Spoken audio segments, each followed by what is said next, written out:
योग्य अधिकारी मिले, मार्गदर्शन लीजिए, मगर बंद मत करिए। हाँ, क्योंकि देवी तत्व है। वितराग प्रभु मोक्ष में गए हैं और रिटर्न नहीं आते हैं और सुख दुख कभी देते नहीं है। वो उनकी भक्ति से अपनी कर्म निर्जरा होती है और अपन कर्मों से मुक्त बन सकते हैं। मगर यह लौकिक जो आदिव्याधि है उसके लिए सारी चीज़ें जरूरी है। हमें गर्व है, हम जैन हैं, आज का विषय चल रहा है, और इसलिए बड़े ही श्रद्धा से जुड़े रहना है, या वहाँ कहीं भटकना नहीं है। सारी चीज़ें आपके पूर्वजों ने आपको उपलब्ध कराई हुई है। ओसवाल बने, उनको रत्न सूरी महाराज ने पूरी विधि विधान ओसिया माता वगैरह की बताई है।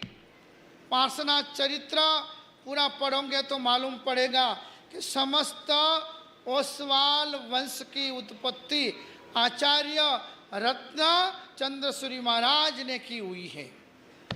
फिर तो क्या है, एक दुकानदारी जोर चलती है तो छोटी मोटी दुकान खोलने वाले बोलते हैं कि हमारा भी यही धंधा है, हमारा भी यही धंधा, हमारा भी यही माल है।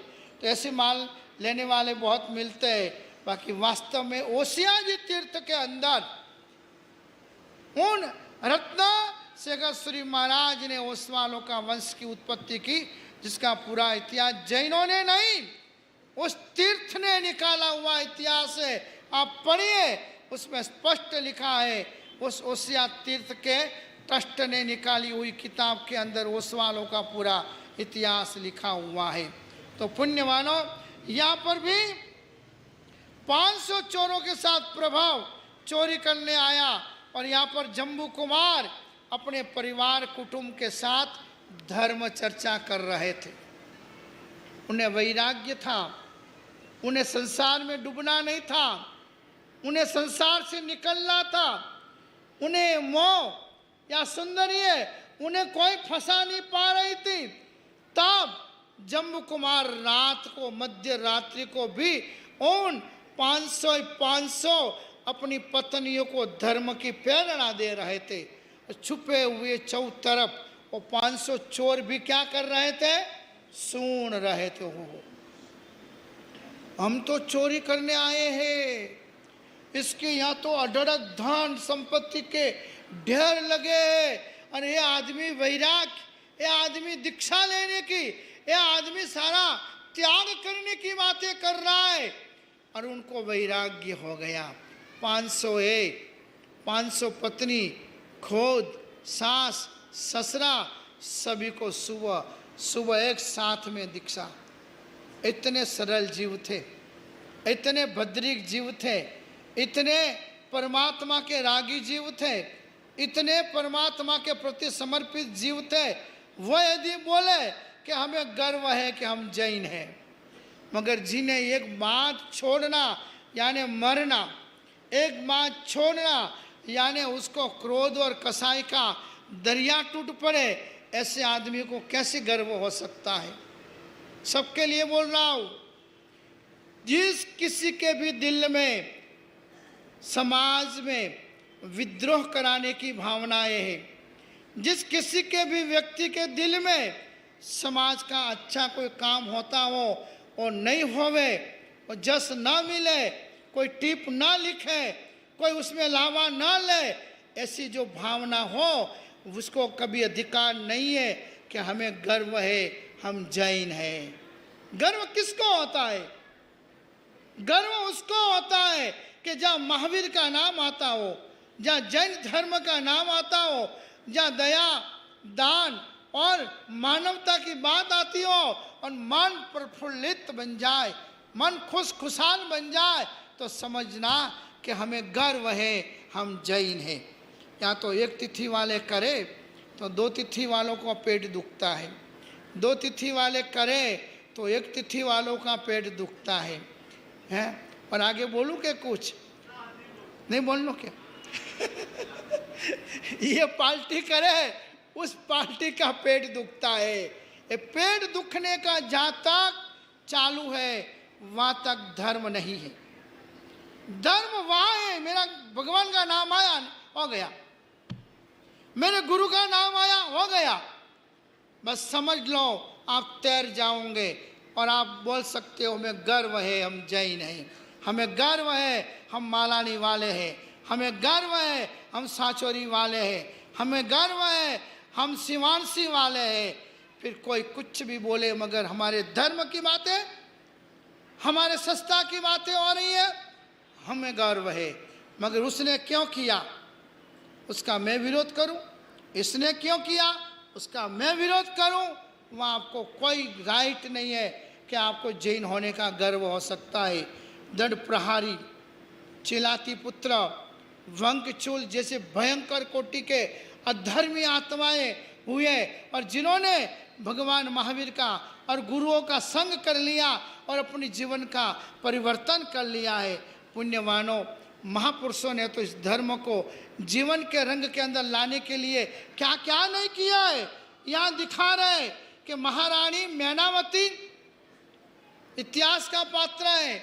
महारानी मैनावती, उसका प्रिय पुत्र था गोपीचंद, बहुत बुद्धिशाली, बहुत होशियार, बहुत चतुर, और माँ इतनी धार्मिक, माँ इतनी धार्मिक सोचती है।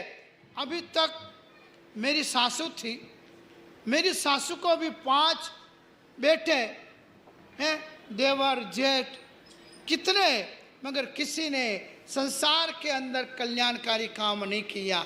बस एक ही धंधा किया, धन इकट्ठा किया, घर बसाया, घर बनाया, दुकानदारी किया, बुढ़े हुए, हॉस्पिटल गए, मर गए, चले गए।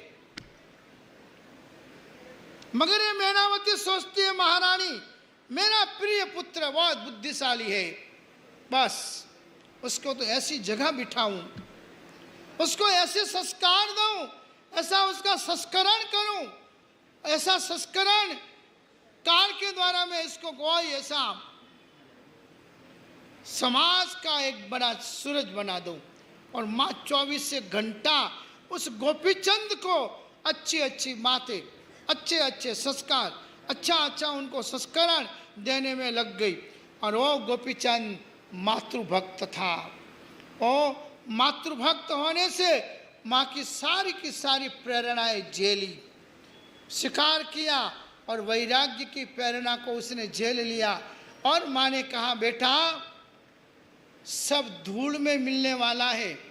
माँ ने क्या बोला, बेटा संसार में जो कुछ भी दिखाई पड़ रहा है, सोना हो, चांदी हो, हीरा हो, माणिक हो, गाड़ी हो, लाडी हो, बंगला हो, जो कुछ भी है सब धूल में मिलने वाला है, सब नाशवंत है।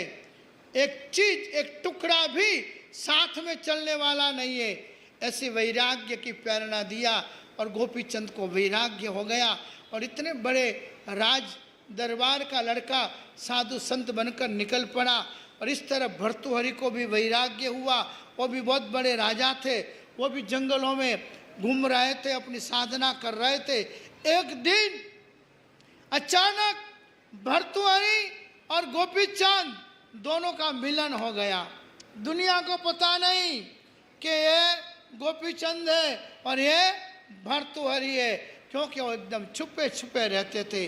क्योंकि जाहिर में आ जाए, लाइट में आ जाए तो साधना कम हो जाती है, आराधना कम हो जाती है, इसलिए वो लोग मिलते नहीं थे। मगर कुदरती मिलन हो गया। लोगों को धीमे धीमे मालूम पड़ गए, टोले के टोले जमा होने लगे। अरे भर्तृहरि संत, अरे गोपीचंद संत, ऐसे लोगों को टोले लगने लगे। अब ये गुप्त वेश में रहने वाले, इनको ये टोले टोले अच्छे लगे नहीं। उनका लक्ष्य एक ही था, आत्म कल्याण, मोक्ष साधना और कर्म की निर्जरा के अलावा कुछ तो नहीं, कुछ उनकी सोच नहीं थी। मस्त अलगारी, कीर्ति का जिन्होंने त्याग कर दिया था। मैं इतना पढ़ा लिखा हूँ, मैं इतना होशियार हूँ, मैं इतना त्यागी हूँ, मैं इतनी तपस्या करता हूँ, और सब छुपा छुपा के रखते थे। क्यों? कीर्ति ही आदमी को नीचे डुबो देती है। और दोनों का मालूम पड़ा, लोगों के टोले टोले जमा होने लगे। अब सोचा इतनी सारी पब्लिक के बीच में अपनी आराधना अपनी साधना खत्म हो जाएगी। कुछ नुस्खा, कुछ रास्ता खोजो कि लोग आने ही बंद हो जाए। दोनों भिक्षा लेने निकले, भिक्षा लेने निकले, उसमें एक रोटी मिली भिक्षा में। क्या मिला? एक रोटी लेके आए। जहाँ रुके हुए थे वहाँ उनको तो कुछ न कुछ नुस्खा करना था कि पब्लिक का आना जाना ही बंद हो जाए। फिर अकेले रहे तो अपनी साधना, अपनी भक्ति, अपनी आराधना अपन कर सके। और वहाँ पर उन्होंने नक्की किया कि रोटी के टुकड़े के लिए अपन झगड़ा करने का। रोटी एक थी, वो कहता है पूरी रोटी मैं खाऊंगा, वो कहता है पूरी रोटी मैं खाऊंगा। उसमें झगड़ा चालू किया और रोटी की खींचातानी चालू की। लोग जमा हो गए। अरे इतने बड़े संत, ये भर्तृहरि, ये गोपीचंद क्या कर रहे? रोटी के टुकड़े के लिए झगड़ा कर रहे। और धीमे धीमे धीमे लोग, तो दुनिया है लॉक इन फॉक, लॉक इन फॉक। कभी दुनिया का भरोसा मत करो कि अपने ही है, आपकी है, कभी किसी के नहीं है। सब धीमे धीमे चलने लग गए। अकेले दोनों संत रह गए और सोचने लगे देखो अच्छा किया कि अपना नुस्खा पार हो गया। और वहाँ से वो निकल गए और अपनी साधना के अंदर मस्त बन गए। तो पुण्यवानों, तो रोटी के टुकड़े के लिए झगड़ा किया और फिर वातावरण ऐसा हो गया कि खुद की साधना में मस्त बन गए। आज तो सबको वाह वाह चाहिए। क्या चाहिए? वाह वाह चाहिए। हाँ, थोड़ा दान देवे और दान नाम चाहिए, थोड़ा दान देवे तो नाम चाहिए, थोड़ा त्याग करे नाम चाहिए। काया, कंचन, कामिनी, कीर्ति, ये 4 क है। कितने क है? 4 क है। ये 4 क ऐसे हैं कि इसके अंदर इतने प्रलोभन चालू हो जाते हैं। काया के लिए, कंचन सोना के लिए, कामिनी यानी पत्नी के लिए, बाप को भी छोड़ देते हैं। कामिनी जब आ जाए और बराबर कंट्रोल में कर ले तो कामिनी के पीछे माँ बाप को भी अपन छोड़ देते हैं। तो पुण्यवानों, संसार के अंदर कु जो है वो खतरनाक है। उसको जहाँ तक अपन कंट्रोल में नहीं करेंगे, जहाँ तक अपन अपने जीवन के अंदर आत्म कल्याण का मार्ग, परोपकार का मार्ग और स्व कल्याण का मार्ग जहाँ तक पसंद नहीं करेंगे अपन, वहाँ तक ये पता नहीं चलने वाला है कि हम कौन हैं, हम कहाँ हैं, हम क्यों हैं, हमें किस लिए करना है। इसलिए पुण्यवानों, मोह, हमेशा वाह वाह का मोह कभी भी जीवन में रखना नहीं। क्यों कि अपन जो भी कुछ करते हैं वो अपने लिए नहीं मगर अपनी आत्मा के कल्याण के लिए करते हैं। और आत्मा के कल्याण के लिए किया जाने वाला, कराए जाने वाला की प्रसिद्धि की ज़रूरत नहीं होती है, उसका फ़ोटो छपवाने की ज़रूरत नहीं होती है। और तो भगवान के नाम से, धर्म के नाम से, मानवता के नाम से, पुण्य के नाम से यदि आपने जो कुछ किया है तो अवश्य ही परमात्मा की बैंक के अंदर वो जमा हो ही जाता है। इसलिए पुण्यवानों, ये चातुर्मास की 4 महीने की ऋतु के अंदर जैसे आकाश में से पानी बहता है, नीचे आता है, धरती धन्य बनती है, धरती शांत शीतल बनती है, वैसे 8 महीनों तक क्रोध से, कसाय से, माया से, दंभ से आपने अपनी दिमाग की धरती को इतनी दूषित बनाई हुई है। इन धरती को ये परमात्मा की वाणी के पानी के द्वारा इसको पवित्र बनाना है, प्रक्षालन करना है। तो मैं यहाँ और कुछ नहीं कर रहा हूँ। सुबह सुबह 1 घंटा मंदिर में पुजारी भगवान का प्रक्षालन करता है। मैं यहाँ पर 1 घंटा आप सभी लोगों का प्रक्षालन करता हूँ कि जो भी राग है, जो भी द्वेष है, जो भी ममत्व है, जो भी माया है, वो सारा भूलो, सारा जीवन के अंदर से विसर्जित करो। तो आपके जीवन के अंदर थोड़ी बहुत कुछ न कुछ अच्छी अनुभूति होगी। पुण्यवानों, अपना विषय चल रहा है, हमें अच्छे बनने हैं। कैसे अच्छे बनने हैं? न राग हो, न द्वेष हो, न मोह हो, न ममत्व हो। जीवन सद्गुणों से हरा भरा हो।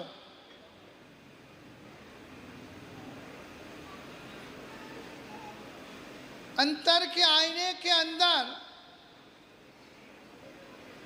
दिन दुखियों के मुंह दिखाई पड़ते हो।